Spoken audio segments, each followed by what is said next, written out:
Suite et fin de la semaine du logement accompagné que vous propose l'UNAFO depuis mardi en présentiel, et puis depuis mercredi nous sommes à distance. Merci de votre présence, de votre fidélité à ce rendez-vous. C'est donc la dernière journée aujourd'hui et on va ouvrir avec un débat autour des jeunes, alors que la disparition de nombreux petits boulots pendant la crise a souligné leur grande précarité pour la plupart d'entre eux. L'accès au logement pour eux, et ces jeunes notamment à très faible niveau de ressources, reste un angle mort de la politique du logement d'abord. Et si des solutions sont mises en place, elles relèvent souvent de partenariats locaux et sont loin d'être systémiques. On va en parler avec nos invités. Nicolas Delesque, bonjour Nicolas. Bonjour. Vous êtes vice-président de l'AFEV, l'association de la Fondation étudiante pour la ville. C'est la plus grosse association de bénévoles étudiants, c'est ça? Oui, je pense, et de loin. Combien? Environ, pas loin de 10 000 bénévoles. Ah oui. À peu près 1 millier de services civiques et environ 350 salariés, un peu partout en France, qui recrutent, accompagnent les étudiants qui interviennent auprès d'enfants ou de jeunes en difficulté scolaire, en insertion professionnelle. De manière bénévole? De manière totalement bénévole. Et dans les familles pour tout ce qui est les collégiens et les primaires. D'accord. Et vous êtes délégué général des rendez-vous logement étudiants? Par ailleurs, oui, ça c'est maintenant la FEV, c'est bénévole. Je suis vice-président bénévole. À côté de ça, j'ai un métier. Et donc, j'aide principalement les bailleurs sociaux à construire et à faire des résidences étudiantes un peu innovantes. Et donc, en complément de ça, on a monté avec quelques acolytes ces rendez-vous du logement étudiant qui n'existaient pas. Donc, on vient de finir les 6e, où se rencontrent tous les acteurs. Donc, du Crous à Résid d'études, en passant par les fabricants de machines à laver, les constructeurs, voilà. Normalement c'est une grosse journée, et puis avec le Covid on s'est adapté, donc une petite séance en présentiel et puis après du virtuel comme tout le monde. Vous nous direz peut-être ce qu'est une résidence étudiante innovante, ça m'intéresse, on parlera de ça tout à l'heure. Martine Chastre, bonjour. Bonjour. Vous êtes présidente du CLAGE, le comité local pour le logement autonome des jeunes, et vous êtes administratrice de la mission locale, vous intervenez en Ile-de-France, c'est ça? Paris. Paris, pardon. Le CLAGE. Paris. Le CLAGE. Le CLAGE de Paris. Le CLAGE. Alors le CLAGE, donc vous l'avez dit, le comité local pour le logement autonome des jeunes. Donc en fait le CLAGE, il accueille tous les jeunes de moins de 30 ans qui sont à la recherche d'un logement ou qui ont une problématique logement. Bon, voilà. Et vous les aidez à trouver? Et on les aide à trouver. Alors, il faut bien sûr se replacer dans le contexte parisien. Le marché du logement n'est pas facile et il est particulièrement difficile sur Paris. Donc, notamment l'accès au logement social pour les jeunes. C'est pas que les jeunes sont défavorisés dans l'accès au logement social, c'est que le logement social est insuffisant aujourd'hui par rapport à la demande. On y reviendra tout à l'heure. Manuel Smadja, bonjour Manuel. Bonjour. Directeur général d'API Provence, la carte d'identité d'API Provence en 2 minutes. 2 minutes, top chrono. Donc on est une association loi 1901 créée par le fondateur de la Fondation Abbé Pierre pour résorber des bidonvilles. Et puis en 30 ans d'existence, on a développé toute la gamme du logement accompagné, du très très social au moins social et du très jeune jusqu'au senior. Vous avez des foyers de migrants? On a les foyers de migrants, demandeurs d'asile, réfugiés, FJT, résidence jeunes actifs, travailleurs saisonniers, étudiants, seniors, pension de famille, résidence accueil, toute la gamme, du logement accompagné. C'est à peu près 2500 logements en PACA, 250 salariés. Très bien. En visio et avec nous également Jean-Benoît Dujol. Bonjour Jean-Benoît, est-ce que vous êtes bien avec nous? Jean-Benoît, bonjour à vous. Merci d'être là. Vous êtes directeur du projet Contrat Engagement Jeune au ministère du Travail, c'est bien ça? C'est bien ça. Merci.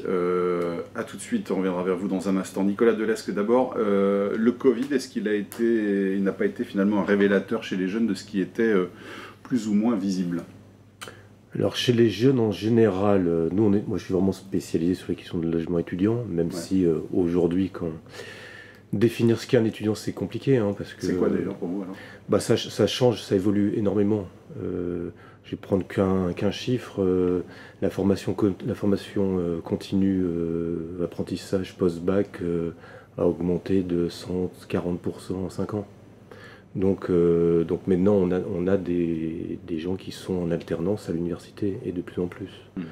On a des formations aujourd'hui qui se développent dans tout un tas de... Donc ça c'est sur le fond, mais sur Sur l'architecture géographique, ça a changé. Aujourd'hui, toute ville moyenne a de l'enseignement supérieur dans sa ville. Et les élus aiment bien en avoir pour le développement de leur territoire. Donc être étudiant aujourd'hui, c'est être inscrit en formation initiale, normalement, et avec des statuts qui diffèrent. Quelle est les choses communes entre un première année de BTS et le 6e année de médecine? Il n'y en a pas beaucoup. Donc leurs usages sont aujourd'hui complètement différents. Donc on ne peut plus parler aujourd'hui de logement étudiant. Enfin, je crois profondément qu'on ne peut plus parler de logement étudiant comme quelque chose de générique et qu'il faut qu'on réfléchisse de plus en plus à des offres et des solutions adaptées à leur mobilité, à leurs moyens, à leur relation avec leur famille, autonomie ou non, enfin, avec tout un tas de choses. Je reviens à ma question de départ sur le Covid. Donc on a dit que ça avait été peut-être un accélérateur en tout cas de la situation déjà difficile de certains jeunes. Elle a juste révélé ce qui existait déjà depuis longtemps pour vous. Déjà, ce qui existe depuis longtemps, on peut revenir 10 ans, 15 ans en arrière, déjà aux assises du logement étudiant qui avaient été faites par la ministre à l'époque, Mme Pécresse, on estimait déjà que l'urgence, c'était de construire en urgence 300 000 places. Aujourd'hui, on fait exactement le même constat. Aujourd'hui, en urgence, il faudrait construire 300 000 places. Pourquoi ? Parce que... Pardon, parce que là, vous me parlez effectivement du logement, je parle juste d'abord des étudiants, eux, dans leur quotidien, en fait. Oui, mais en termes de santé mentale, de difficultés. Oui, mais le logement chez les étudiants et chez les jeunes en général, c'est plus qu'un problème parmi les autres. Aujourd'hui, le reste à charge, la charge du logement dans le budget des étudiants, c'est plus de 50%. Plus de 50%. Ouais. Donc, à partir de cet état de fait qui s'est construit au fur et à mesure, vous comprenez bien que dès que les petits boulots s'arrêtent, c'est une catastrophe. Pour la mobilité, pour l'accès aux études, pour les familles les plus populaires, et ainsi de suite. Donc, quand je dis la première chose que ça a révélé, c'est que d'un coup, tout ce qui était les petites choses à côté, les petits boulots, les petits déplacements, avec le Covid, tout ça, ça s'arrête. Et le premier impact, c'est 50% du budget qu'on ne peut plus payer. Donc c'est quoi les conséquences? C'est de la débrouille? Quand on peut encore se débrouiller? D'abord, beaucoup d'étudiants sont revenus habiter dans leur famille et ça n'a pas été toujours bien vécu. Oui, je comprends. Surtout quand on est déjà parti depuis plusieurs années. Ça a été plein de gens qui ont renoncé à leur projet de mobilité. Alors quand on sait l'importance de la mobilité dans l'enseignement supérieur, c'est un petit problème. Des étudiants qui ont arrêté leurs études. Renoncement aux études aussi. Il y en a un petit peu, il y en a, mais c'est surtout un impact sur leur orientation. Que je pensais aller dans telle ville, rejoindre telle métropole ou telle ville pour faire telle spécialité. 2 ans c'est pareil. Donc aussi peut-être regarder une orientation et un suivi de leurs études peut-être rabaissé. Alors ça c'est sur les moyens économiques. Et puis après, on l'a vu, mais ça je ne vais pas m'étendre dessus, on pourra en discuter, c'est la question de l'isolement. Tout à l'heure, vous me disiez on en reparlera tout à l'heure, mais vous me disiez que vous vouliez parler de logement innovant, étudiant. On est le seul pays dans le monde où 95% de l'offre, et encore je suis gentil, c'est peut-être 99%, de l'offre pour les étudiants est un logement individuel. Alors que ça fait 20 ans que la colocation est quelque chose, les usages montrent que la colocation est quelque chose de demandé. C'est combien d'étudiants en France et combien de logements spécifiquement dédiés pour eux? C'est quoi les chiffres? 2 900 000 aujourd'hui, qui est un chiffre qu'on devait atteindre seulement en 2025. Donc on est en avance. Mais on est aujourd'hui, et ça va être de pire en pire, de mieux en mieux, pardon. On est aujourd'hui à 44% d'une classe d'âge diplômée de l'enseignement supérieur. Donc c'est un progrès fantastique. Donc 2 900 000 étudiants, et aujourd'hui on estime à l'offre dédiée pour les étudiants à environ 340 000 places. 340 000. Vous avez la moitié par le Crous, 175 000, et puis le reste réparti en un petit peu de logement social géré par les bailleurs directement. Un peu plus de logement social géré par des associations ou par des écoles, comme leur association. Et puis après, le privé, parce que quand je dis 340 000, 360 000, dedans vous avez 120 000 résidences privées. Donc avec un besoin économique. On aura des conséquences sur le marché même du logement en général. Martine Chastre, vos constats, après cette crise, ce qu'elle a occasionné chez les jeunes. En fait, on a eu une forte croissance au CLAGE de la demande d'information de la demande d'accueil. Alors évidemment, forte, pardon, vous l'avez mesuré on l'a mesuré, c'était de l'ordre de 15% au cours de l'année 2020 et ça se poursuit en 2021. En fait, évidemment, comme toutes les associations et comme toutes les structures, on a transformé nos modes d'écoute, d'accueil, en distanciel, avec tous les supports numériques existants. Et puisqu'en fait, on accueillait jusque-là en individuel, bien sûr, mais en présentiel. On accueillait les personnes dans nos locaux. Donc un changement radical au niveau des modes d'accueil, mais effectivement des problématiques qui se sont accentuées, et qui se sont accentuées aussi parce que tout s'est fermé pendant la période du Covid. C'est-à-dire que toutes les attributions de logement ont été suspendues, oui. Les libérations de logement, les congés n'ont pas eu d'effet. Et donc, effectivement, ça a créé un goulot d'étranglement. Et puis, je pense que, effectivement, l'isolement ou le fait d'être refermé sur soi-même pour la catégorie de jeunes qu'on accompagne, dont une partie croissante est de plus en plus précaire, quand même. Qui sont les plus vulnérables, finalement? Les plus vulnérables, enfin, finalement, dans l'accueil du CLAGE, on accueille jusqu'à 30 ans, mais la tranche majoritaire, c'est plutôt du 22-25 ans. Ce qui correspond effectivement à la période de cohabitation. Voilà. Après, c'est vrai que dans la population accueillie par le CLAGE aujourd'hui, on a beaucoup plus que précédemment des jeunes précaires, alors qu'ils nous sont orientés par des associations, par la mission locale, qui est notre partenaire privilégié, mais aussi par les CHRS. Et donc on a une population, et on y viendra peut-être tout à l'heure sur le projet développé par le CLAGE, c'est en fait la population qui est dans des parcours de formation, d'accès à l'emploi, et qui se trouve avec des revenus hyper précaires, qui n'a pas de garant, qui n'a pas de trésorerie, et pour lesquels la difficulté est énorme pour trouver un logement. Ouais. Manuel Smadja, vous êtes souvent désemparé face à des jeunes à très faible niveau de ressources. Jamais. Non, tout va bien. J'ai oublié de dire qu'on avait des clages aussi, si les équipes qui me surveillent à distance, voilà, je vais me faire taper sur les doigts, 3 clages en PACA. Si, bien sûr qu'on est amené à être parfois démobilisé. Alors nous, ce qu'on a constaté, c'est qu'en tant que gestionnaire, en fait, on a eu, comme l'a dit madame, une stagnation dans le parc. C'est-à-dire que la mobilité s'est arrêtée et on a beaucoup de jeunes qui sont restés. Et paradoxalement, comme ils étaient les plus précaires, les plus solvabilisés en fait, puisque quand on rentre dans une résidence sociale, on a un loyer à payer, une redevance, et que donc on a déjà une solvabilité qui est à peu près garantie, finalement, les aides, y compris pour les jeunes, ont quand même joué leur rôle. Par contre, on a eu des ruptures de parcours, et notamment sur les jeunes qui étaient en parcours d'apprentissage. Avec toute la difficulté des entreprises qui, face à la Covid, ont dû prendre des décisions. Et oui, là, on a eu des difficultés. Et puis après, on a des publics qui, eux, sont en très grande précarité, qui nous sont orientés par les services de l'État, notamment dans le cadre des droits de réservation de l'État, et pour lesquels, là, nous, on est complètement démunis parce qu'ils n'ont pas de moyens pour arriver à payer. Ils n'ont pas le droit à l'hébergement. L'accès à l'hébergement dans nos départements, ils ne sont pas forcément prioritaires, et puis surtout la structure est complètement saturée.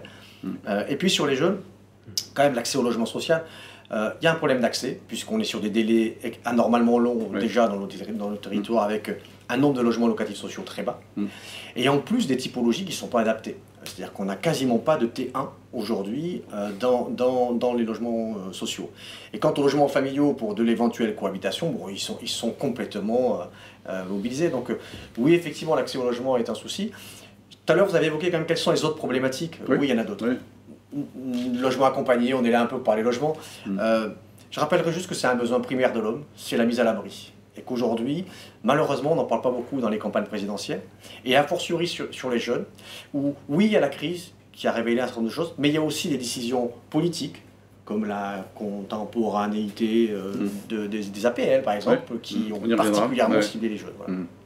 Le montant de vos loyers, c'est dans de combien pour toi? C'est quoi? Aujourd'hui, une redevance, alors c'est un loyer plus charge, ouais. plus l'ensemble des... On ne sait pas faire en dessous de 450 € en résidence sociale. Vous ne savez pas faire? Non, aujourd'hui on ne sait pas faire. Alors 450 €, il y a le mobilier, il y a les prestations, il y a Internet, il y a tout. On est en résidence sociale avec... C'est financé en quoi? En PLS? C'est financé, non, en résidence sociale, c'est financé en PLAI. En PLAI, oui. PLAI, PLUS, et vous avez des avec une APL PLS? foyer. Ouais. Vous avez des logements PLS? L'étudiant. Ouais. L'étudiant, lui, est financé en PLS. On a eu quelques dérogations pour avoir du financement en PLUS, et notamment dans les 2 métropoles où on est présent, avec une difficulté qui est celle d'équilibrer, puisqu'en contrepartie, on n'a pas les financements pour l'investissement, pour compenser la baisse de loyer sur du logement étudiant. Un certain nombre de financeurs ne venant pas sur le logement étudiant. On dit souvent, Martine Chastre, pas de boulot, pas de logement, mais c'est aussi pas de logement, pas de boulot. Oui, alors c'est ce que le CLAGE a voulu faire, c'est inverser la règle, on va dire, et essayer de concevoir un dispositif expérimental qui a pour objectif en fait de favoriser l'insertion professionnelle et sociale de jeunes de moins de 25 ans, principalement en garantie jeune, en favorisant leur accès au logement. Et principalement dans l'accès au logement, l'accès en FJT, puisque les FJT sont des structures qui dépendent d'une double réglementation, à la fois sur l'hébergement et à la fois sur l'accompagnement socio-éducatif. Et donc par rapport à une population identifiée quand même comme plus fragile au départ, l'accueil en FJT offre ensuite un accompagnement qui permet de poursuivre l'action du projet lui-même. Pardon, juste Nicolas, sur ce que je disais, c'est-à-dire aujourd'hui le manque de logement, c'est un obstacle pour les jeunes pour trouver un emploi? Pour trouver un emploi et puis mais pour tout leur parcours d'insertion. Parce qu'aujourd'hui, il faut aussi voir comment toute la formation initiale a évolué ces dernières années. Parce que de fait, ça s'accumule, et puis on ne regarde pas avec 10 ans ou 20 ans, même 20 ans de recul. Aujourd'hui, le stage, c'est obligatoire. Vous avez 100 ou 200 heures en L3, vous avez 300 heures en M1, vous avez 400 heures en M2. Donc, elle est où effectivement l'arrêt des études et le début de l'insertion professionnelle? Donc, ces vieilles séparations qu'on avait, elles sont en train de s'effacer de plus en plus. Mais c'est clair que l'absence de logement, ce que je disais tout à l'heure, ce qui était accentué par le Covid et ce qui était présent avant, c'est qu'aujourd'hui, on s'aperçoit qu'on est sur un processus de démocratisation de l'enseignement supérieur, c'est très bien, mais c'est que tout l'accompagnement à côté n'a pas suivi. Et donc, là, il y a un article qui est sorti par un sociologue, des études de sociologue, qui parle de démocratisation ségrégative, qui est très intéressante. C'est que quand on regarde après les diplômes, on voit que c'est toujours les plus bien lotis qui ont accès aux formations les plus insérentes. Bon, donc, il y a Pour compléter cet élément de mobilité, nous on avait monté une résidence étudiante, puis on s'était dit ils rentrent en septembre, ils vont rester 3 ans, tranquille, impeccable. On a eu au départ 4 rotations par an. C'est-à-dire qu'ils restaient 3 mois en fait. Et puis au bout de 3 mois, ils partaient, parce qu'ils avaient des stages obligatoires, ils partaient à l'étranger. On l'avait pas bien intégré dans nos coûts administratifs. Bah oui. Pas bien. Il faut trouver des locataires pour ça. Non, ça tourne. Non, il y a une telle pénurie. On a de la demande. Par contre, 3 ou 4 rotations par an, c'est pas la même chose que d'avoir un résident qui reste 3 ans. Premier point. Sur les FJT, on a des taux de rotation à 50%. C'est-à-dire qu'on a une mobilité réelle, et c'est un élément fort chez les jeunes. C'est lié au déroulement des études? C'est lié au déroulement des études, c'est lié au parcours, c'est lié où j'ai un petit boulot, et puis finalement, ça s'arrête, je vais aller là où il y a du boulot, je vais bouger, et je vais essayer d'avoir le logement le plus près possible de mon travail pour réduire mes coûts, là également. Donc, la question de la mobilité, souvent on répond aux jeunes, et on dit, voilà, il faut construire un logement, etc. Mais on n'intègre pas ces éléments de rotation. Bien évidemment, on n'intègre pas non plus complètement l'accompagnement, puisque en FJT, l'accompagnement aujourd'hui, il est financé par la PSE, prestations socio-éducatives, c'est à peu près 30% du budget de l'accompagnement. Il faut aller chercher le reste. Aujourd'hui, donc, on court un peu après des modèles de financement de l'accompagnement. Et puis également, sur l'investissement, la problématique de la rotation, parce que ça baisse vos taux d'occupation. Donc, pour équilibrer une opération jeune aujourd'hui, eh bien, il faut intégrer cet élément-là. Jean-Benoît Dujol, on ne vous a pas entendu, pardon, on ne vous a pas donné la parole, vous êtes à distance. Je rappelle que vous êtes le directeur du projet Contrat d'engagement jeune. On y reviendra sur ce contrat dans un instant, juste sur cette inadaptation aussi entre le marché du logement et le marché du travail. Il y a un enjeu quand même à sécuriser des logements dans des zones qui sont plus porteuses d'emploi pour vous? Ça me paraît la problématique centrale. Je souscris évidemment à ce qui a été abordé jusqu'à présent. La relation entre le logement et l'emploi, c'est un peu la poule et l'œuf. Évidemment, sans logement, difficile de trouver un travail, et sans travail, difficile de trouver à se loger. Pour s'en convaincre, il suffit de pousser la porte d'une mission locale, de rencontrer les jeunes gens qui accomplissent aujourd'hui une garantie jeune, avant que cette garantie jeune, on y reviendra, soit remplacée par le contrat d'engagement jeune. Et c'est assez fréquent de constater que ces jeunes gens qui s'inscrivent en garantie jeune pour être accompagnés dans leur parcours d'insertion sociale et professionnelle par la mission locale n'ont pas de logement autonome, sont hébergés chez des amis, parfois dorment dans leur voiture. Ce ne sont évidemment pas des conditions qui sont propices à la recherche, même à l'exercice et donc à la conservation de l'emploi. Donc il y a une espèce de cercle vicieux dont il faudrait trouver évidemment les voies et moyens de le briser. Ça recoupe aussi une difficulté structurelle, c'est un désajustement du marché du travail et du logement, ou des marchés du travail et des marchés du logement, parce qu'évidemment tout ça sont des problématiques très localisées. C'est souvent en zone tendue, donc où il est très difficile de se loger, que les opportunités économiques sont les plus importantes, pour des raisons qu'on comprend bien, et réciproquement, dans les endroits où il est relativement plus facile de se loger en termes de disponibilité de l'offre et de montant des loyers, on constate que les opportunités économiques sont limitées. Donc il y a une sorte de cercle vicieux, de désajustement, de dilemme en quelque sorte entre logement et emploi. Et c'est ce qu'il faudrait s'efforcer par le développement d'une offre adaptée de briser.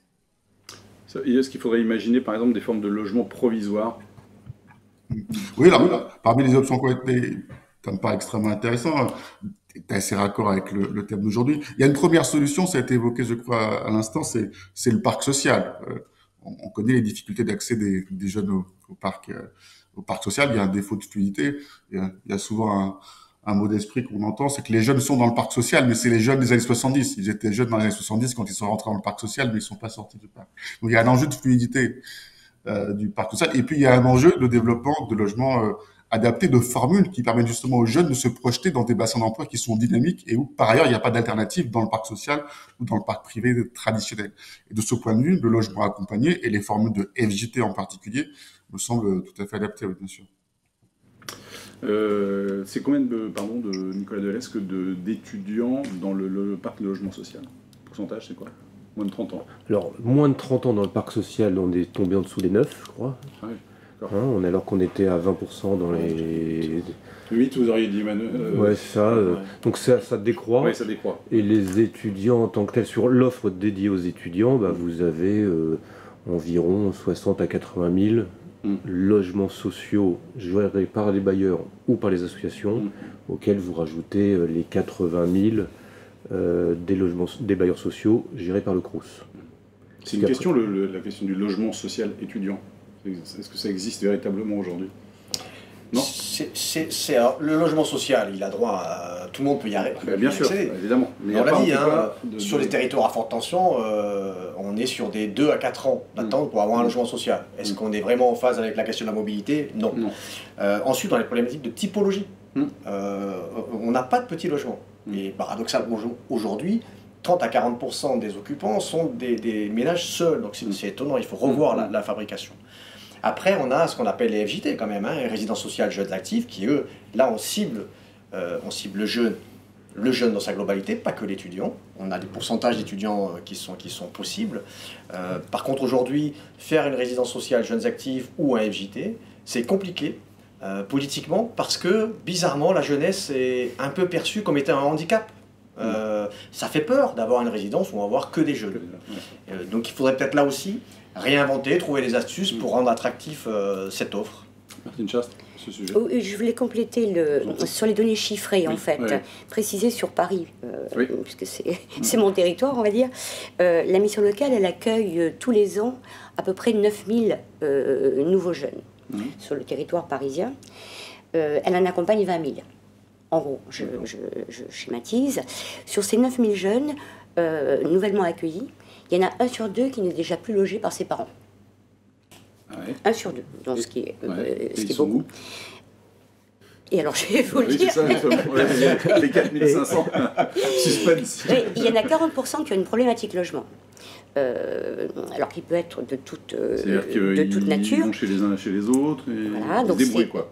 ils se débrouillent. Il y en a 30%, si on enlève la famille, les amis, il y en a à peu près 30% qui ont vraiment une problématique logement. Donc ça veut dire quand même plus de 2000 jeunes à l'échelle parisienne.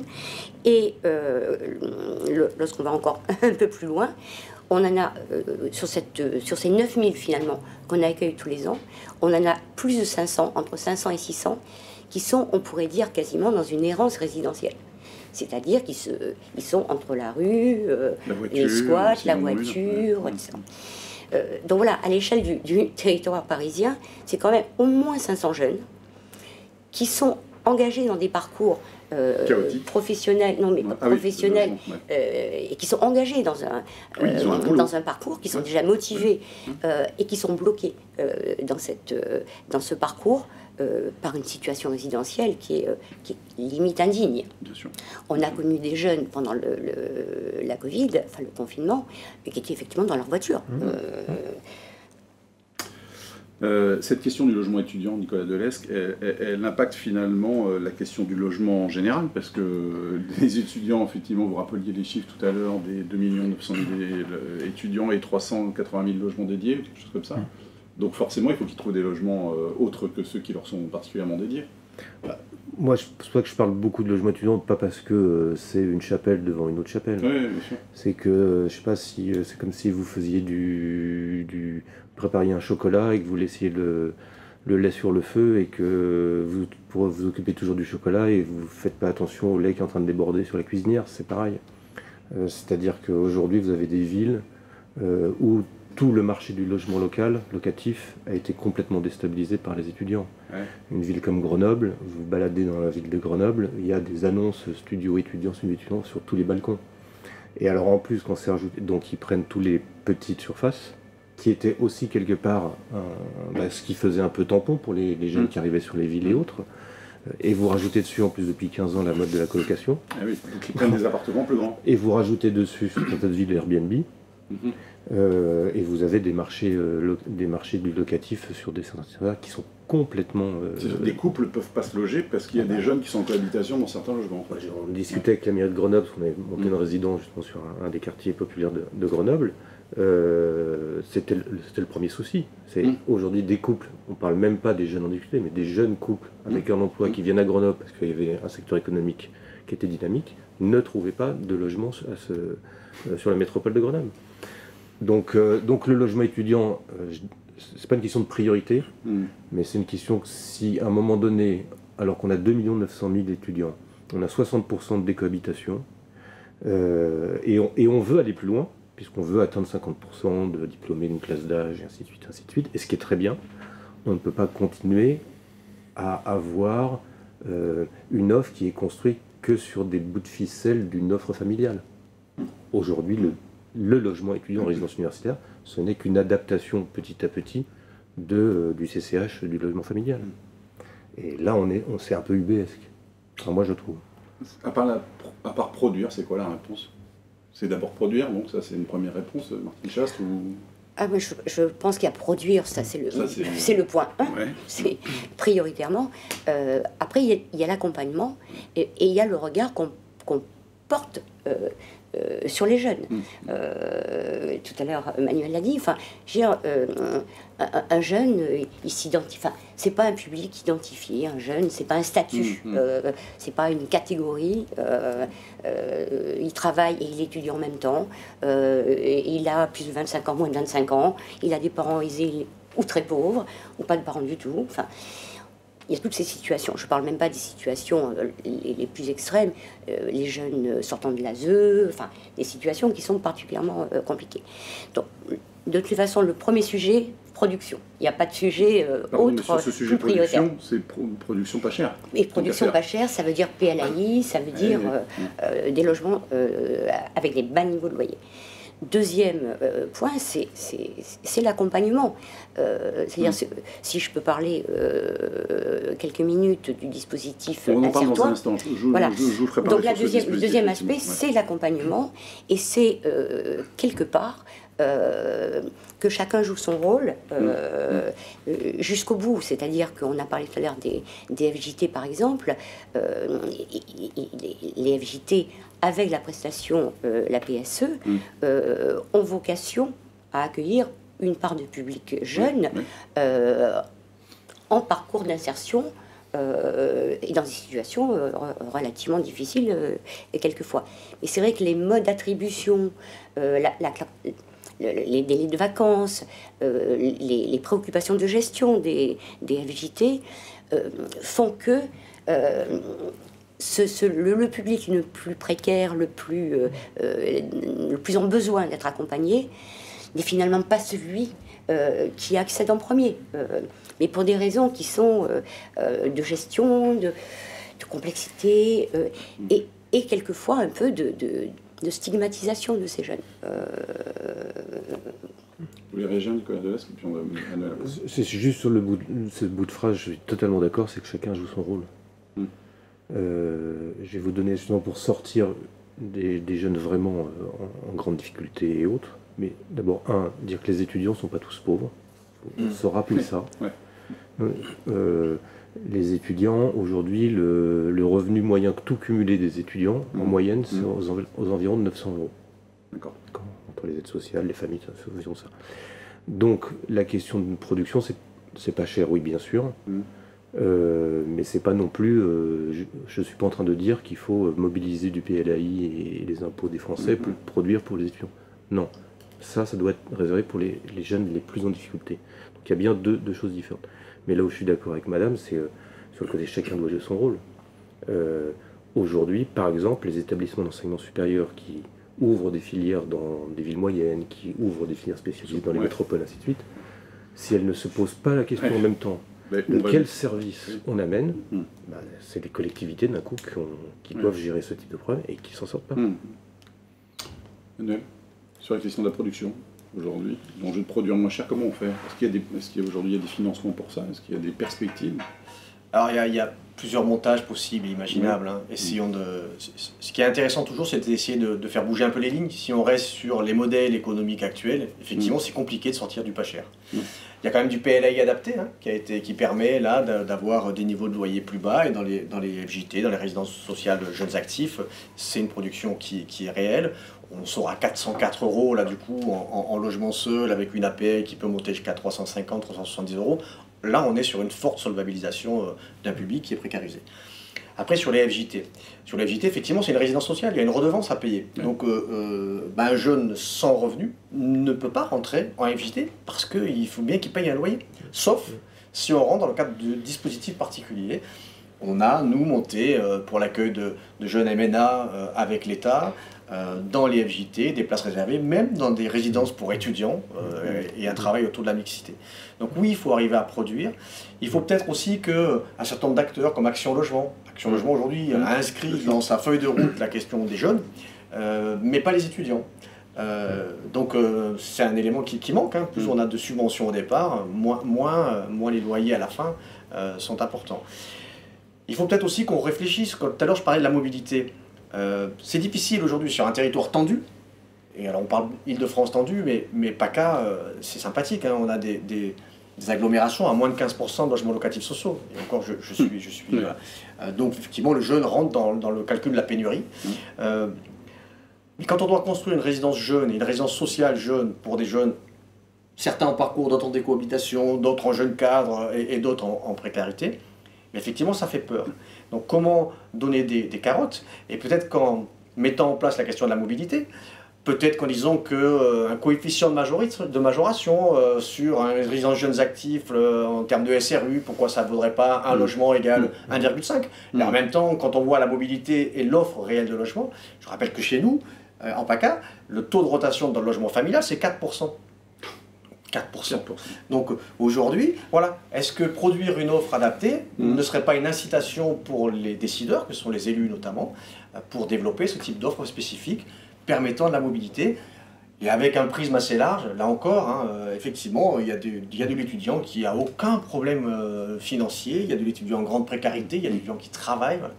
Et si on raisonnait sur une offre, et qu'est-ce qu'on sort? Juste par rapport à la cohabitation, moi aujourd'hui, chaque fois qu'on va parler de cohabitation, en fait, c'est pour mettre en place une réponse où des pauvres partageraient un logement parce que c'est moins cher. Et je pense qu'il y a d'autres moteurs derrière, et notamment le lien social, l'échange, voilà, qui pourraient être mis en avant, plutôt que d'avoir une réponse uniquement financière sur cette question-là.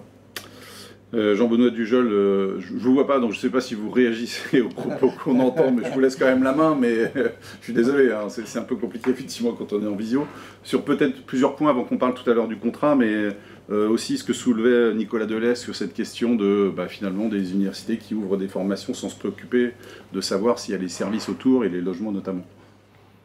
Et sur d'autres on a des enjeux de... Ouais. Moi, bien sûr, mais je souscris à ce que j'entends. Et moi, pour le coup, je vous entends et je vous vois. Et je suis avec beaucoup d'intérêt à l'ensemble des discussions. Nicolas Delestre a raison. Évidemment, il y a un enjeu de coordination et de traiter l'ensemble de la chaîne du logement et l'ensemble des publics simultanément. Sinon, évidemment, on risque de créer des pénuries et il y a les effets de vase communicants qui sont dévastateurs. On cite souvent un exemple, c'est l'étude, elle a parfois été contestée, mais lors de ce qu'on appelle le bouclage du parc, c'est-à-dire lorsqu'on a étendu les aides au logement à l'ensemble des publics jeunes, et notamment des jeunes étudiants dans les années 90, des études ont été conduites et elles ont conclu elles sont abouties, à la conclusion d'une majoration assez importante du prix des loyers sur les petites surfaces, précisément dans les agglomérations étudiantes, où les jeunes gens, nouvellement solvabilisés par cette extension des aides au logement, s'étaient reportés sur le parc locatif privé. Et c'était une conséquence qui n'avait pas été anticipée, alors même que rétrospectivement, elle paraît assez évidente. Donc il y a des effets d'offre-demande qui sont très forts. Et si on ne développe pas une offre adaptée, cohérente, avec par ailleurs les opportunités, que ce soit des opportunités d'emploi, comme je mentionnais tout à l'heure, ou des opportunités d'études, comme l'évoquait Nicolas, si on raisonne de manière trop segmentée entre un public étudiant et un public salarié, évidemment, on va directement à la catastrophe. D'ailleurs, et je pense que ça c'est un élément sociologique très important. Quand on s'intéresse à la tranche d'âge, j'ai 18-25 ans parce que c'est un peu comme ça qu'on catégorise rapidement la jeunesse, même si certains vont jusqu'à 30 ans, sans doute à juste titre.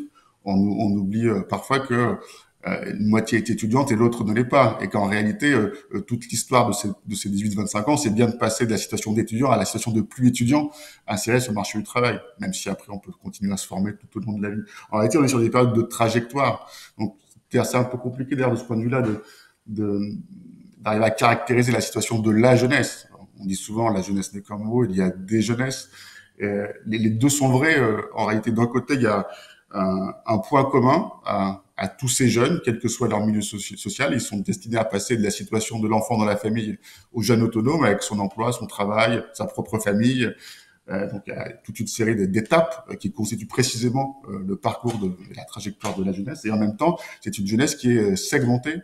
Évidemment, il n'y a rien de comparable à la situation du jeune en mission locale qui est contraint de dormir dans son véhicule, quand il possède un véhicule, et la situation d'un étudiant dans une grande école de commerce qui dispose de ressources avantageuses. Je caricature à dessein, mais c'est important de ne pas oublier que la jeunesse est traversée par je ne sais pas si c'est des conflits, mais en tout cas par des hiérarchies de revenus et de statuts dont il faut tenir compte aussi pour traiter de manière pertinente la problématique du logement.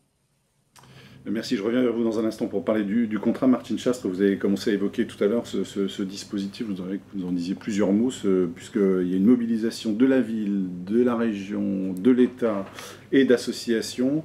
Racontez-nous un peu comment ça fonctionne. C'est d'abord la mission locale, c'est ça, qui est en mission de repérage de jeunes. Alors, si je peux juste recadrer la genèse du dispositif, c'est donc à l'origine un projet effectivement expérimental qui avait été initié il y a 3 ans, en fait, par la DRIL, l'unité départementale parisienne, qui avait, à la suite d'un séminaire, retenu cette hypothèse de dire on peut favoriser un parcours professionnel d'un jeune grâce à l'accès à un FJT, s'en servir de levier pour favoriser le parcours. Et donc à ce moment-là, l'État, la mission locale de Paris, la CAF, le CLAGE et la LJT, donc Foyer Jeunes Travailleurs, avec le SIAO 75, se sont associés ont associé leurs expertises en fait en matière de logement et d'emploi pour construire un projet expérimental qui consistait en fait dans un accompagnement complet, c'est-à-dire accompagnement à la fois individuel et collectif avec des dispositifs spécifiques. Individuel, par exemple, sur quel thème? Individuel sur toutes les problématiques que peut rencontrer un jeune pour accéder à un logement. Mais je dirais précisément, le principe de cet accompagnement, c'est un accompagnement collectif, en atelier. Donc en fait, la mission locale oriente des jeunes, qu'elle suit en garantie jeune, âgés de moins de 25 ans, et elle les oriente dans le dispositif. Ces jeunes on propose à ces jeunes un parcours en fait au sein d'ateliers qui vont aborder les thématiques budgétaires, les aides à la personne, la garantie visa, enfin tout ce qui est nécessaire, on va dire, pour construire un parcours logement, expliquer la situation du logement. Les différentes solutions locatives, y compris la colocation ou d'autres dispositifs. Et puis après, il y a je dirais pas une insertion, mais quelque part, il y a travail en atelier sur c'est quoi un FJT, c'est quoi la vie en collectif, c'est quoi un règlement intérieur, les règles, etc. Donc à l'issue de ces 3 ateliers, le jeune est retenu ou pas pour poursuivre, parce qu'en fait, il peut d'abord lâcher en route. Il arrive que des jeunes décrochent des ateliers, pour des raisons quelquefois qui sont objectivement, parce qu'ils n'ont pas pu s'y rendre, parce que ce n'est pas compatible avec le petit boulot qu'ils ont pour gagner leur vie. Enfin, ça peut être des situations comme ça. Donc, à l'issue des 3 ateliers, il y a une vraie démarche individuelle là, qui est faite pour les jeunes qui sont arrivés au bout de ça déjà, et bien pour construire leur dossier personnel, c'est-à-dire c'est le dossier de candidature en fait, et dans quoi on l'inscrit, le dossier SIAO, ALS, ça dépend Il bénéficie d'une aide financière ou pas? Et alors le deuxième volet de ce dispositif, c'est l'accompagnement budgétaire, on va dire, c'est-à-dire que lorsque le jeune est accueilli en FJT, il bénéficie pendant, alors ça sera 4 mois dans le nouveau dispositif, pendant 4 mois, il dispose d'une sécurisation budgétaire, on va dire, qui sera de 200 € par mois pendant 4 mois. Et qui est versé directement à la structure, en fait. C'est des jeunes qui sont plutôt en sortie de l'ASE, c'est des jeunes qui sont en rupture familiale. Alors, 40% à peu près sont en rupture. Enfin, si je prends les chiffres en fait, il y a eu 2 phases expérimentales dans ce dossier. La première que j'ai expliquée. La deuxième, se sont rajoutés la Ville de Paris et Action Logement, qui ont rejoint les partenaires, et quelques foyers supplémentaires. La CAF est restée financeur principal pour l'ensemble du dispositif des cohortes. Aujourd'hui, on est sur un déploiement alors, qui est assez ambitieux, on va dire. Combien de jeunes en tout concernés? Alors aujourd'hui, c'est pour... la première fois, c'était 20 jeunes, fin 2018. Ensuite, ça a été 30. Et là, on décolle, si je puis dire, puisque l'objectif est de 200 jeunes sur 2 ans. Voilà. Mais avec un partenariat, et c'est ça que je veux souligner, on a parlé tout à l'heure de l'engagement des partenaires, l'initiative de ce déploiement, c'est la DRIL qui l'a prise. En partie, je pense, parce qu'il y avait la crise du Covid qui avait alerté sur la situation des jeunes. Mais est-ce qu'on peut imaginer ça sur d'autres territoires, sachant que l'hétérogénéité des partenariats... Oui, enfin, là, dans le cas particulier, les partenaires du déploiement, c'est l'État C'est l'État, avec à la fois la DRIL, donc côté logement et hébergement, mais aussi la DRIETS, dans ces nouvelles, notamment attributions de cohésion sociale. C'est Action Logement, c'est la ville de Paris, c'est évidemment le CLAGE qui pilote le projet qui accompagne les jeunes, la mission locale toujours, la CAF qui continue à financer, et puis l'UNAFO et l'URAGE qui s'engagent en fait à promouvoir auprès de leur structure, FJT ou résidence sociale jeunes actifs, qui s'engagent à accompagner le dispositif et à le promouvoir auprès de leurs adhérents. D'accord. Voilà. Donc, oui, Manuel. Je trouve ça génial. Franchement, c'est génial. Ah oui, excusez-moi, juste, j'ai oublié le dispositif de plus génial. Non, oui, c'est encore plus génial. Et le dispositif de sécurisation, en fait, il s'appuiera, autrefois il était financé par la CAF, là il s'appuiera en fait sur un dispositif qui est régional. La région accompagne depuis plusieurs années, assez longtemps. Elle permet en fait de sécuriser, elle a un dispositif de sécurisation des associations d'insertion par le logement. Elle a un volet jeune dans ce dispositif qui permettait jusqu'à présent de prévoir le versement par anticipation de l'APL pour pallier les décalages de versement, et puis une garantie aux impayés. Et dans le vote du conseil régional du mois d'octobre, en fait, la région a ajouté à ce dispositif régional sur le volet jeune le dispositif de sécurisation de 200 € par mois pendant 4 mois, qui sera donc celui utilisé dans le dispositif. Donc voilà, le partenariat, il est réellement complet. Donc Manuel était enthousiaste, c'est génial. Il y avait un mais derrière ou pas? Non, là c'est l'extase. Ah oui, c'est l'extase, et ensuite il y a bien sûr qu'il y a un mais. La précaution. On est tous, nous aussi, on a des clashs, ok. On essaie de développer ce type de réponse-là partout.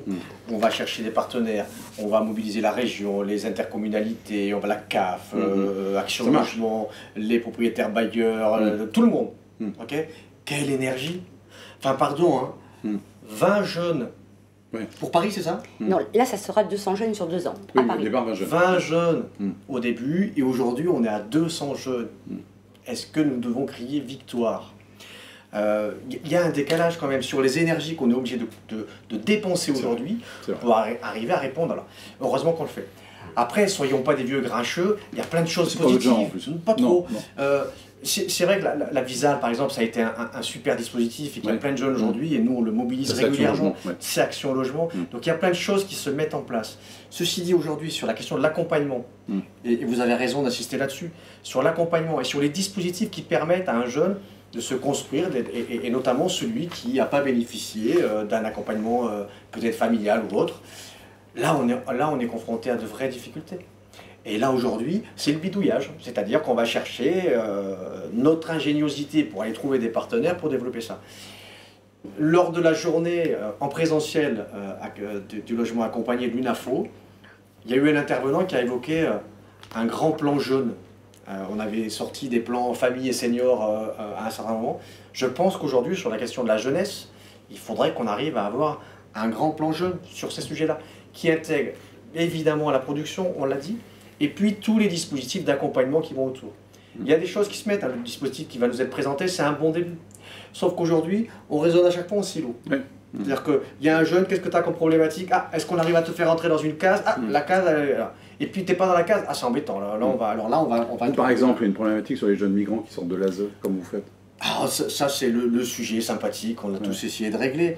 On a monté un partenariat expérimental, là encore. C'est rigolo, on fait que de l'expérimentation. On a pris avec la DETS et le département des Alpes-Maritimes un dispositif de sortie progressive de l'ASE, avec une problématique administrative de ces jeunes qui sortent de l'ASE, qui deviennent majeurs, pour lesquels la situation administrative n'est pas totalement réglée, ce qui les met en difficulté. Et pour certains, ça veut dire rupture du parcours d'apprentissage. Du coup, ça veut dire perte du travail, ça veut dire perte du logement. Donc comment on essaye de réguler tout ça? Effectivement, là, on est sur des situations compliquées. Et paradoxalement, sur des jeunes qui sont inscrits dans un parcours d'apprentissage, donc normalement on se dit ça y est, tout est bon, et puis une problématique administrative pas réglée, pas évidente à régler, soyons honnêtes, paf, tout s'effondre. Donc oui, on est un peu sur du bricolage, qu'on soit sur le très très social ou sur le jeune lambda. Il y a une concurrence aujourd'hui entre tout le monde. Et je trouve ça dommage qu'on en soit réduit, parce que ce qui est produit, c'est extrêmement intelligent. Il y a une intelligence d'ingénierie de projet aujourd'hui qui est géniale. Passons à une autre échelle. Nicolas, et puis ensuite Jean-Benoît Dujol sur le contrat d'engagement. Bah, je partage complètement. C'est-à-dire que là, j'écoutais les chiffres que je ne connaissais pas. On parle de quoi, 500 à 600 jeunes sur Paris, donc c'est beaucoup. En Iran, enfin. Oui, en grande difficulté. grande C'est-à-dire 2000 problématiques et 500-600 pour Paris. Même moi qui n'habite pas Paris mais qui me balade, je pourrais vous dire où est-ce qu'il y a des places de libre aujourd'hui à Paris.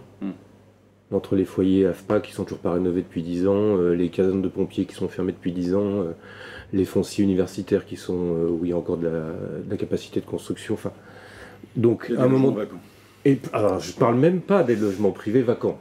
C'est encore autre chose. Mais même rien que ce qu'a l'État ou les collectivités entre les mains, 400-500 places, mais la construction modulaire sur les friches, on sort des résidences aujourd'hui en 7 mois ou 8 mois en résidence modulaire. Donc la question, moi je suis assez d'accord, c'est que il y a un problème culturel. Enfin, il y a un problème. Oui, la jeunesse n'est pas la priorité. Or, tout le débat de la France qui doit exister ou l'Europe qui doit exister dans le monde, elle est basée sur justement une hausse de la formation de la jeunesse pour justement être concurrentielle. Mais si on n'accompagne pas toutes les strates de cette jeunesse vers cette formation et donc ensuite cette insertion professionnelle, et avec le point numéro 1, il n'y en a pas. Moi, pour moi, il n'y en a pas. Bien sûr, il y a d'autres problèmes. Mais le point numéro 1, c'est le logement. Ce point-là, ce que soulignait Nicolas Delay sur ces logements.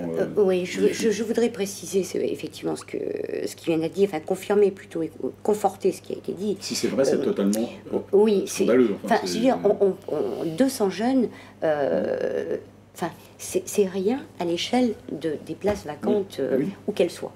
Pourquoi on ne les met pas dans ces places libres ? Je voudrais aussi dire le coût de ce dispositif, dans le cas particulier. En fait, ça coûte 1 000 € par jeune accédant à un VJT, une résidence sociale jeune actif, plus les 800 €. C'est-à-dire qu'en fait, ça coûte par jeune 1 800 €. Ce qui est l'équivalent, en gros, de la garantie jeune, enfin, du montant qu'on verse à une mission locale pour la garantie jeune. C'est une somme qui est relativement modeste. Modeste surtout au regard des résultats, c'est-à-dire que, évidemment, il y a... En gros, les jeunes sont stabilisés, ils ont une intégration résidentielle. Les jeunes sont stabilisés, c'est-à-dire qu'ils accèdent à un logement, mais ils progressent dans l'acquisition de leur autonomie sociale. On a constaté que les jeunes de la première cohorte, qui étaient en foyer au moment du confinement, alors, je dirais que globalement, le public accueilli n'a pas posé plus de problèmes que le public normalement accueilli en MJT. C'est-à-dire qu'on a eu quelques problèmes de non-respect de règlement intérieur, mais c'est tout. Et deuxièmement, ils ont surmonté la crise. C'est-à-dire qu'ils ont réussi, je dirais quelque part, à s'accrocher, à retrouver du boulot. Enfin, ils se sont accrochés pendant la période de confinement.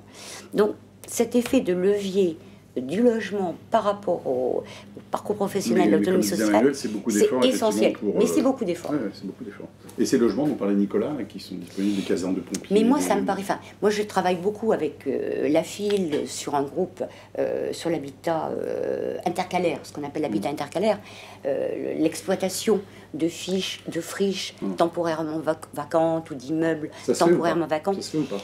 Ça se fait, mais c'est en compte-gouttes. Ça fait 3 ans qu'on travaille sur ces dispositions. Moi, j'ai vu... 3 ans que vous travaillez là-dessus ? Oui, mais c'est bien sûr. Mais moi, j'ai vu passer des immeubles en projet. J'ai travaillé dans le logement social toute ma vie. Il y a des immeubles qui ont été identifiés il y a 15 ans que je retrouve encore vacants aujourd'hui. Donc, il y a un vrai sujet. Il faut s'arc-bouter et aller jusqu'au bout. Oui, mais je vous en prie. Par rapport à ça, on a quand même des diversités de territoires. En tout cas, pour le territoire que je connais, Provence-Alpes-Côte d'Azur, il n'y a pas forcément de choses similaires. Alors, ce qui est sûr, dans les Alpes-Maritimes et le Var, ça n'existe pas. Donc, voilà, c'est toujours dangereux. Je fais toujours attention quand on parle de vacances, parce que ça paraît tellement facile de dire, bah, alors, il n'y a qu'à, et puis je ne voudrais pas que ce soit un frein à cette dynamique de réduction. Jean-Benoît Dujol, le contrat d'engagement jeunes, c'est quoi et quelle est sa particularité? Qu'est-ce qui change? Qu'est-ce qu'il y a de nouveau? Et surtout, quelle est la place du logement dans ce contrat? Un nouveau dispositif d'accompagnement vers l'emploi durable pour les jeunes de 16 à 25 ans et qui est mis en œuvre de manière transversale par tout le service public de l'emploi, donc à la fois Pôle emploi, mais au premier chef, bien sûr, les missions locales, un peu comme la garantie jeune aujourd'hui. Le point de vue pédagogique, il repose sur une mise en activité intense du jeune. Et évidemment, il a pour contrepartie le versement d'une allocation d'un montant maximum de 500 € sur un mode de calcul assez proche de la garantie jeune. Il est versé pour une durée de 12 à 18 mois. Hein. On a parfois, au début du travail sur ce sujet, contrat d'engagement jeune, parlé de garantie jeune universelle, parce que le point de départ, c'était bien de réfléchir à universaliser, à étendre la garantie jeune et ses succès à plus de jeunes. Notre cible, c'est l'ensemble des jeunes qui sont ni en emploi, ni en études, ni en formation. Hein. C'est dans près d'1 million de jeunes. Parmi ce million de jeunes, il y en a la moitié qui sont NEET, c'est l'expression consacrée, c'est pas très joli, donc qui sont ni en emploi, ni en formation, ni en études depuis au moins 1 an et qui rencontrent toutes sortes de difficultés d'insertion professionnelle.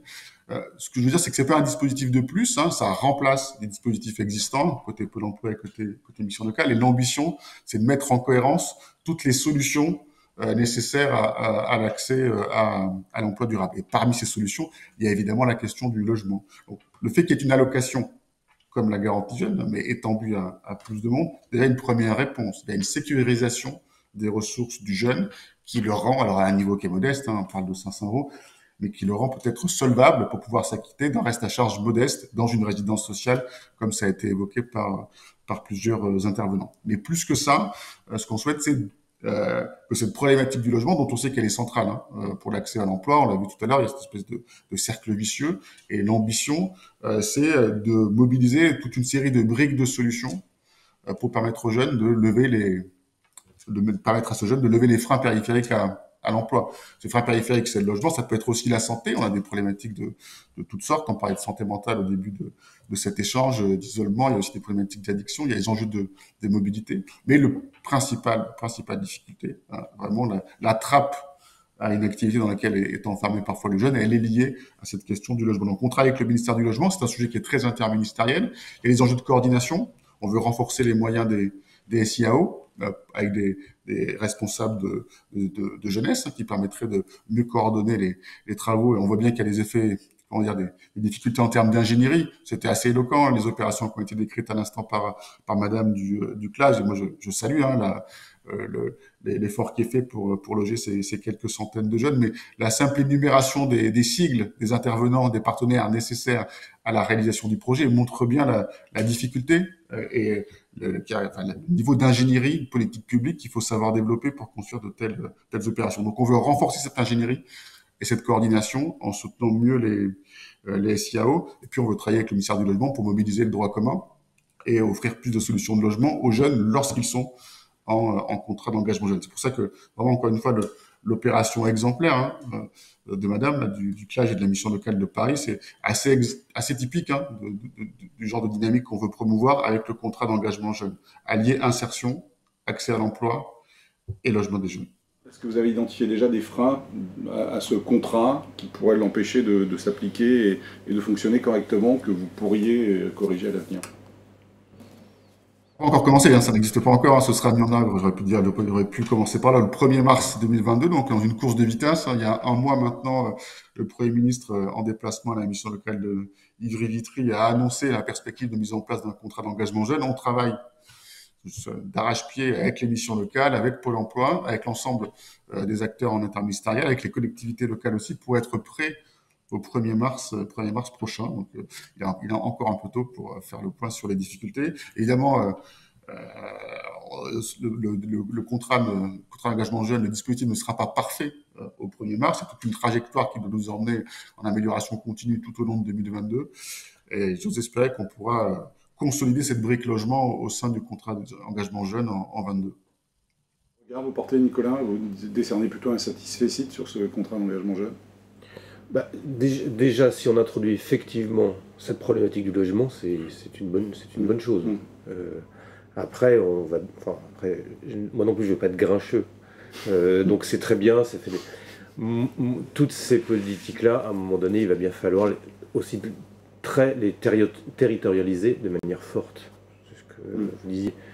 À un moment donné, la problématique à Paris ou la problématique à Lille ou à Nantes ou effectivement à Nice, ce ne sont pas les mêmes. Ce ne sont pas les mêmes besoins, ce ne sont pas les mêmes demandes, il n'y a pas les mêmes mobilités.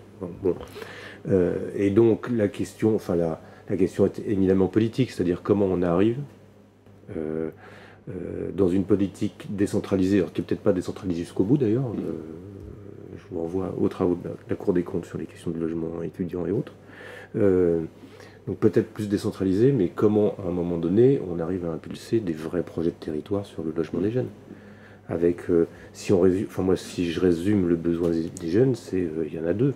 C'est accompagner la mobilité, et là pour tous les jeunes, formation, insertion, et de l'autre côté, démocratiser l'accès à l'autonomie pour tous les jeunes. Et là, on s'arrête sur ceux qui sont le plus besoin, et dont ces fameux NEETs dont on parle le plus possible, mais aujourd'hui, effectivement, comme c'est organisé, il n'y a pas d'offre pour eux. Puisqu'ils ne sont pas solvables, ils n'ont pas d'emploi, pas de formation. Et en même temps, il ne faut pas opposer les différents publics jeunes, je veux dire les NEETs, les autres, c'est un peu ce qu'on disait tout à l'heure, Manuel. C'est un peu le danger, non? Oui, après, il y a des réponses qui sont quand même différentes. Oui. On est dans le logement accompagné. Et dans le logement accompagné, en tout cas cette semaine, il y a effectivement un reste à charge.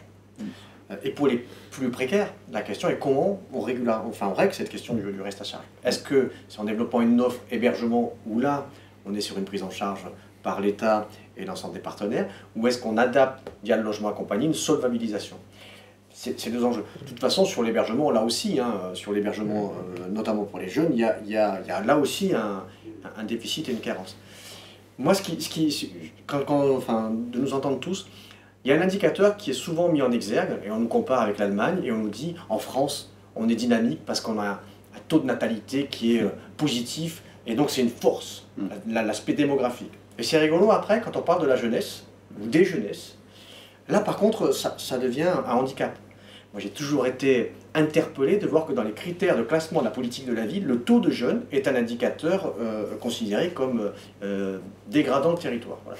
Donc c'est comment, et on l'a évoqué, c'est une question de culture, comment on considère que ces jeunesses sont une richesse pour notre pays, et du coup, qu'est-ce qu'on met en place en face pour arriver à entretenir cette richesse, à la développer? Oui, Martine Chasse. Oui, et puis vos questions. Juste pour revenir sur le contrat d'engagement, il y a effectivement une prise en... Enfin, il est spécifié que les freins périphériques sont identifiés. En même temps, ça ne signifie pas quelque chose une mesure particulière, comme c'était d'ailleurs le cas déjà dans la garantie jeune. On tient compte des freins périphériques, mais on n'aborde pas le sujet avec cette allocation. Deuxièmement, l'allocation garantie jeune, elle ne permet pas à elle toute seule, même s'il y a derrière une solvabilisation APL et même s'il y avait le dispositif de sécurisation budgétaire, elle ne permet pas l'accès en FJT. Il faut à peu près 900-950 euros pour accéder à un FJT aujourd'hui sur Paris et sans doute de façon proche. Donc la garantie, le montant de la garantie jeune ou du futur contrat d'engagement jeune ne suffit pas à accéder en FJT. Ça, c'est le premier point. Le deuxième point, c'est que le dispositif, c'est pas le dispositif en soi que je veux remettre en avant, mais ce que je veux dire, c'est que dans le mot de contrat d'engagement jeune, il y a le mot engagement. La garantie jeune, c'est déjà un engagement. C'est-à-dire que le jeune, pour bénéficier de ces 490 euros, on va dire, environ, il faut qu'il s'engage, il faut qu'il s'accroche. Et les jeunes qu'on oriente via la mission locale, au départ, ils sont principalement en garantie jeune. Mais lorsqu'on les conduit, au bout de 3 mois, ils ont parcouru les ateliers collectifs, les démarches individuelles, qu'ils ont compris, qui se sont aussi acharnés, faire les démarches dématérialisées, c'est compliqué, les dossiers pour le logement, c'est quand même pas simple. Bon. Donc, quand ils ont passé toutes ces étapes, ils se sont parallèlement accrochés à la recherche d'un emploi ou d'une formation rémunérée. Donc, c'est vertueux, le dispositif, il est vertueux en ce sens que c'est pas juste solvabiliser, mais c'est sortir d'une situation difficile, des jeunes qui sans ça ne s'en sortiraient pas. Jean-Benoît Dujol, vous voulez répondre à ce que vient de dire Martine Chastre? J'ai en même temps une question pour vous qui nous est parvenue. Vous voulez répondre d'abord ou pas?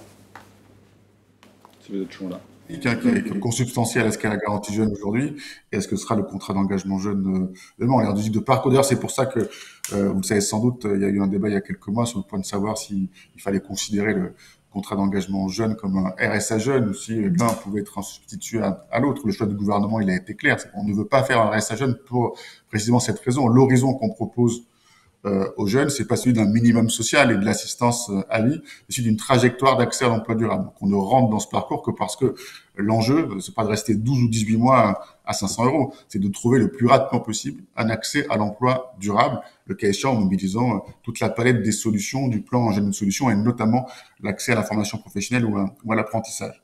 En revanche, je suis très sensible à la remarque de madame sur le fait que ça ne suffit pas pour accéder à l'emploi. Et c'est peut-être ça le problème. Dire il faut 950 euros pour accéder à un FJT et quand on est en parcours d'insertion soldabilisé au montant où sont habituellement soldabilisés les parcours d'insertion, donc 500 euros, il n'y a pas de solution de logement. Voilà, c'est peut-être ça la difficulté. On parlait d'une offre adaptée. Une offre adaptée, ce serait une offre qui permette d'accéder, qui soit accessible à des jeunes gens qui sont engagés dans un parcours d'accès à l'emploi durable.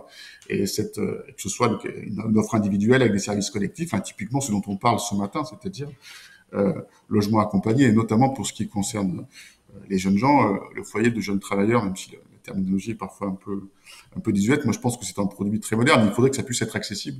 C'est un vœu pieux que je formule. Cela étant, une dernière remarque, et c'est lié avec la dynamique de parcours.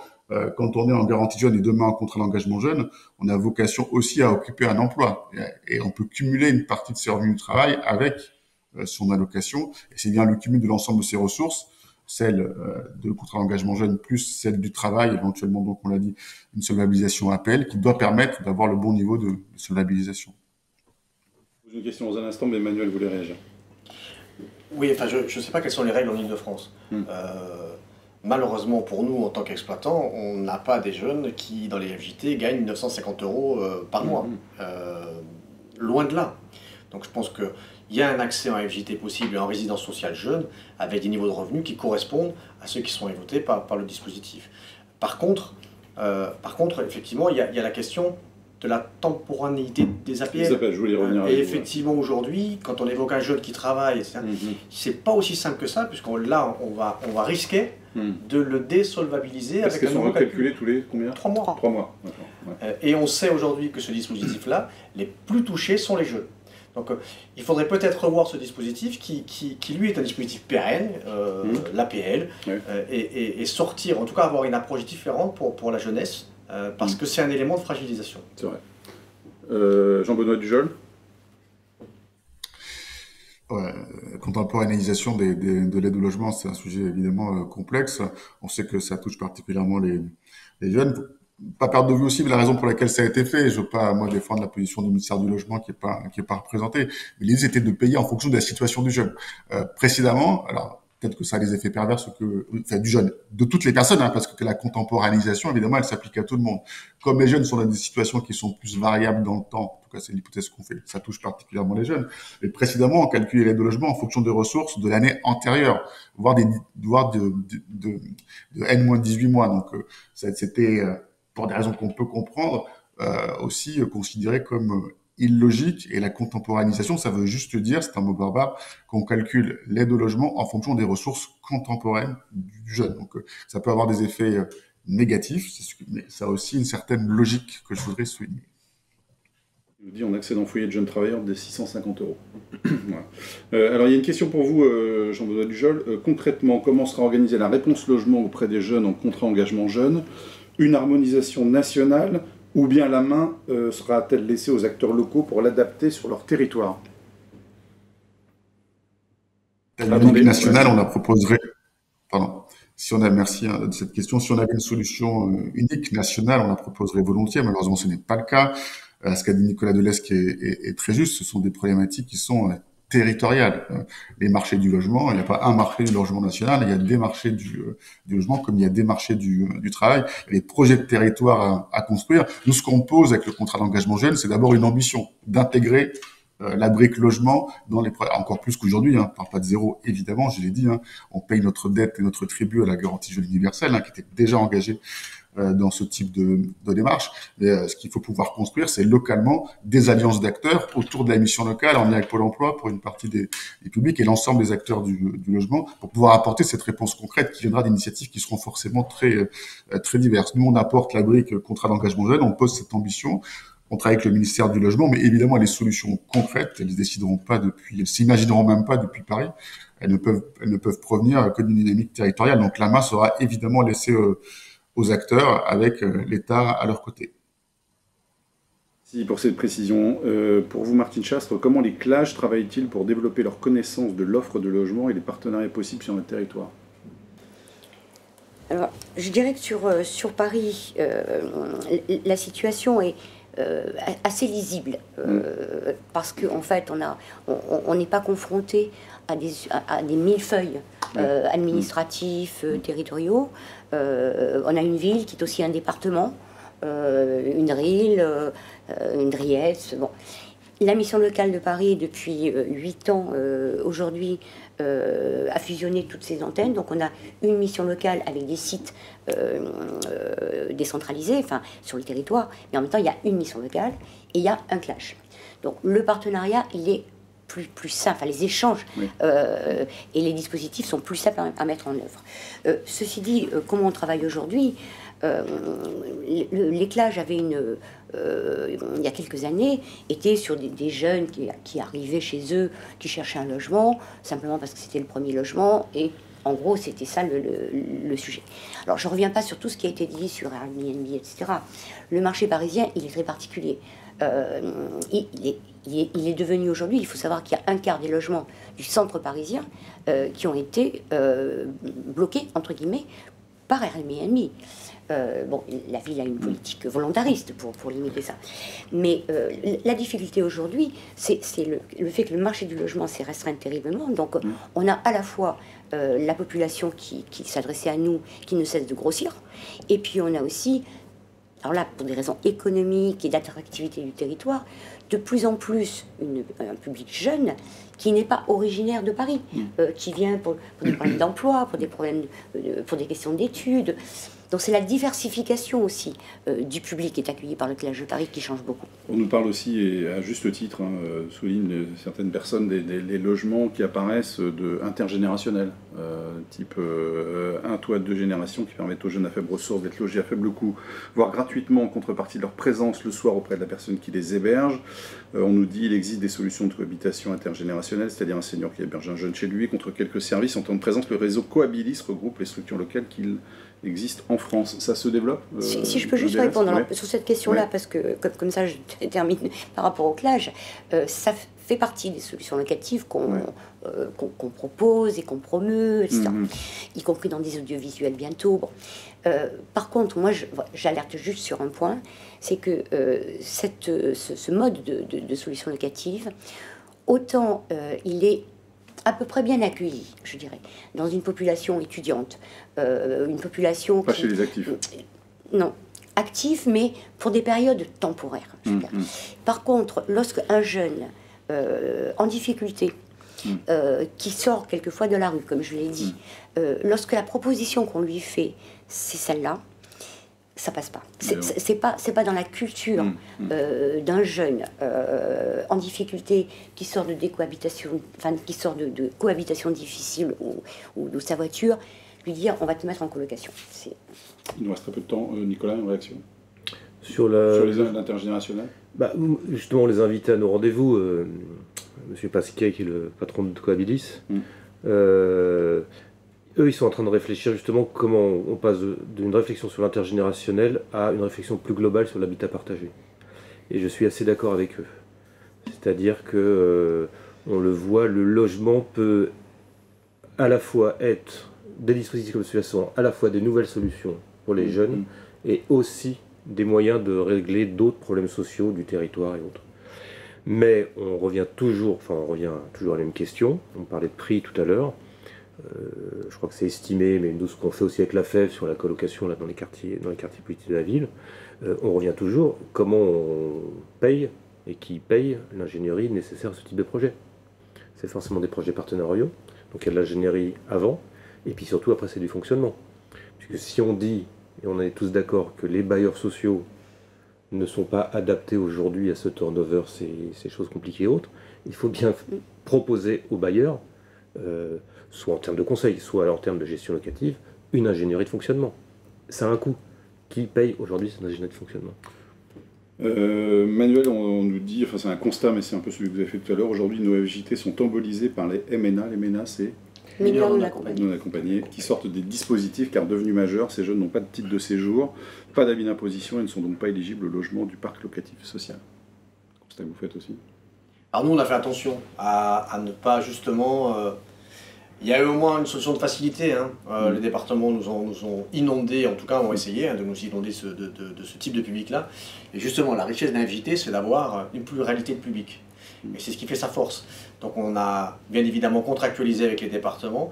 La problématique, elle est aujourd'hui que lorsque vous sortez du dispositif et que vous devenez majeur, effectivement, il y a une problématique de régularisation des titres de séjour qui génère de grosses difficultés.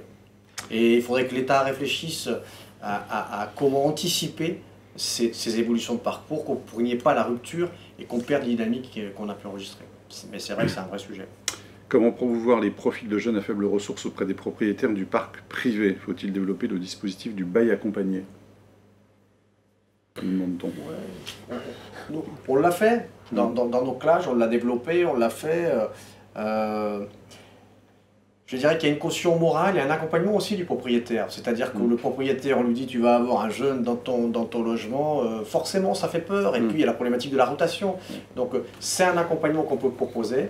C'est pas une solution miracle, mais c'est intéressant de faire cette intermédiation entre un propriétaire.